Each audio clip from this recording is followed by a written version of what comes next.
थकित को शांति का वचन भाई भगत सिंह के द्वारा अप्रैल 14। अपनी ज्योति और अपनी सच्चाई भेज, वे मेरी अगुवाई करें। भजन संहिता 43 का 3 पद। चपरास के पीछे 12 बहुमूल्य रत्न थे, उरीम और तुम्मीम। निर्गमन 28 अध्याय का 30 पद। इन 2 पत्थरों की सहायता से महायाजक किसी भी समय, किसी भी विषय के संबंध में, किसी भी व्यक्ति के लिए परमेश्वर की इच्छा का पता लगा सकता था। गिनती 27 अध्याय का 21 पद। यह सदा एक रहस्य रहा है कि ये पत्थर कैसे काम करते थे। महायाजक के अलावा उन्हें कोई नहीं जान सकता था। महायाजक के वस्त्र के सबसे महत्वपूर्ण भाग थे। पुराने नियम के समय में वे ही परमेश्वर की इच्छा को खोजने के एकमात्र साधन थे।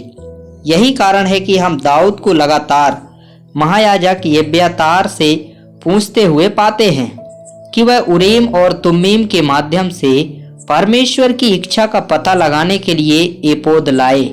पहला सामुएल 23 अध्याय का 2, 4, 9 और 11 पद। जब दाऊद अदुल्लाम की गुफा में छिपा हुआ था, तब वे सब जो संकट में थे उसके पास उस गुफा में रहने के लिए आए और वहीं दाऊद के अनुभव से परमेश्वर को पाया। जब वह वहां था, तब दाऊद ने भजन संहिता 34, भजन 57, भजन 107 और भजन 108 लिखे। वहां उसने परमेश्वर की योजना को खोजने का रहस्य सीखा।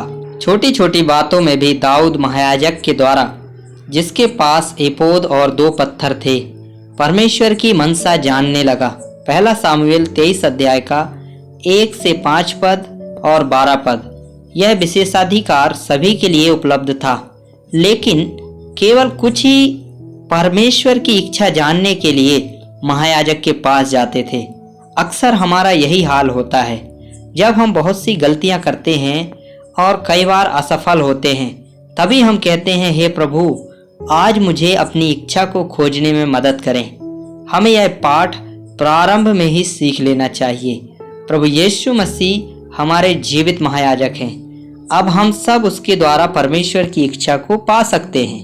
हमें केवल घुटने टेककर विश्वास के साथ प्रार्थना करनी है और परमेश्वर से उसकी इच्छा दिखाने के लिए कहना है।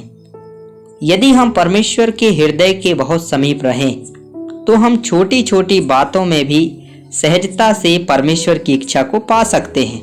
उदाहरण के लिए, जब हम खरीदारी के लिए जाते हैं, तो हमें अपना समय बर्बाद करने की आवश्यकता नहीं होती और अंत में दुकानदारों द्वारा धोखा दिया जाता है, जैसा कि आमतौर पर होता है। यदि हम केवल प्रार्थना करें, हे प्रभु, मैं ऐसी और ऐसी वस्तुएं खरीदना चाहता हूं, कृपया मुझे सही दुकान पर ले जाएं और मुझे अपना समय, पैसा और ऊर्जा बर्बाद करने की अनुमति ना दें, वह हमारे लिए सब कुछ करेगा। हमें सौदेबाजी में समय नष्ट करने की आवश्यकता नहीं होगी और फिर हमें जो हानि हुआ है उसके लिए खेद होगा।